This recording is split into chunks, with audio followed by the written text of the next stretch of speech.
Leviticus 9. On the 8th day, Moses summoned Aaron and his sons and the elders of Israel, and said to Aaron, "Take for yourselves a bull calf for a sin offering and a ram for a burnt offering, both flawless, and present them before the Lord. Then tell the Israelites, take a male goat for a sin offering, and a calf and a lamb, both a year old, and flawless for a burnt offering, and an ox and a ram for a peace offering to sacrifice before the Lord, and a grain offering mixed with olive oil. For today the Lord is going to appear to you." So we have the list of all of the different offerings, the types of offerings that they are. We've gone through all the instructions on how they are to happen. Now we're going to offer the first of all of those offerings. So they took what Moses had commanded to the front of the meeting tent, and the whole congregation presented them and stood before the Lord. Then Moses said, "This is what the Lord has commanded you to do, so that the glory of the Lord may appear to you." So the purpose of what's happening on the 8th day is the Lord going to appear.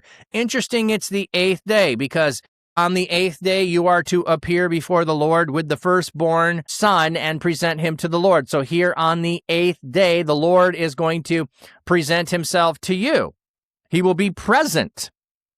Moses said to Aaron, "Approach the altar and make your sin offering and your burnt offering, and make atonement on behalf of yourself and on behalf of the people.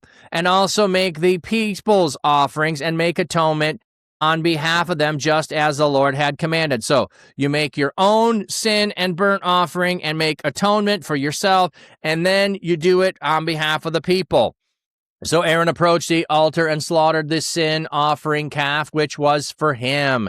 Then Aaron's sons presented the blood to him, and he dipped his finger in the blood and put it on the horns of the altar, and the rest of the blood he poured out at the base of the altar. The fat and the kidneys and the protruding lobe of the liver from the sin offering he offered up in smoke on the altar, just as the Lord had commanded Moses. But the flesh and the hide he completely burned up outside the camp. So we needed to wait until day 8, because for 7 days he could not leave the tent of meeting. Now he has to go outside the camp.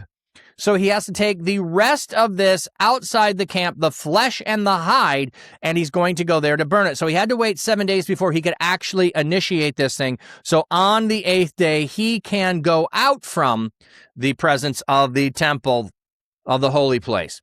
He then slaughtered the burnt offering, and his sons handed the blood to him, and he splashed it against the side.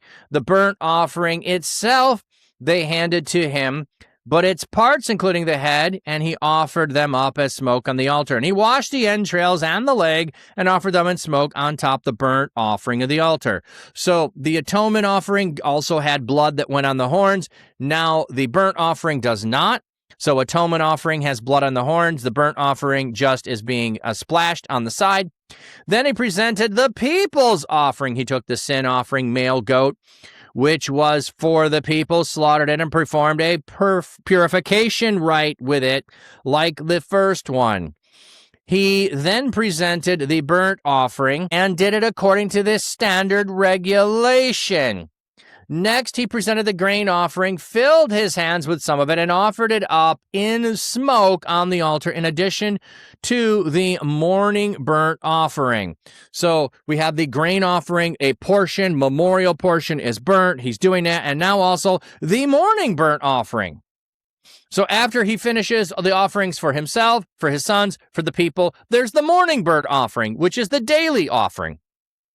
He then slaughtered the ox and the ram, the peace offering sacrifice, which were for the people, and Aaron's sons handed the blood to him, and he splashed it against these sides. As for the fat parts of the ox and the ram, the fatty tail, the fat covering the entrails, the kidneys, and the protruding lobe of the liver, they set those on the breast, and he offered the fat parts up in smoke on the altar.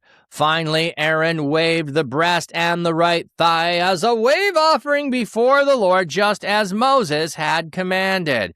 So I love the details. We're going back through. We're going, yeah, I know you're supposed to do all these things. We read about all the regulations, and now we are seeing that Moses and Aaron and his sons are doing as they're commanded. They're processing the setting apart. So we should be getting excited. It's the setting apart, all the stuff that's happening. It's happening here.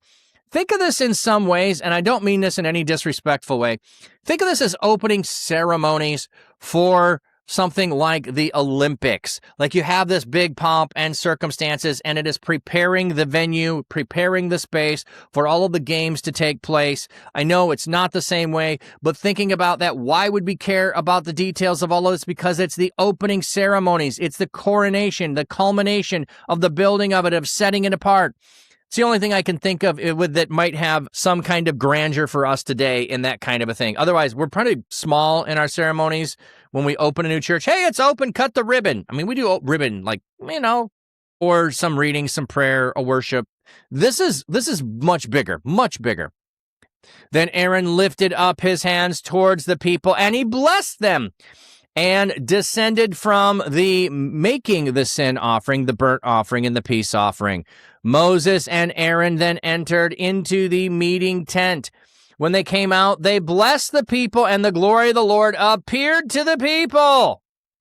Then went out from the presence of the Lord and consumed the burnt offering and the fat portions of the altar, and all the people saw it. So they shouted loudly and fell down with their faces to the ground. So we have Moses and Aaron doing all of these things, everything. Moses and Aaron blessing the people, Moses and Aaron going in, Moses and Aaron coming out, blessing the people, and fire comes and consumes. So fire from heaven consuming things is one of the ways that God shows his presence.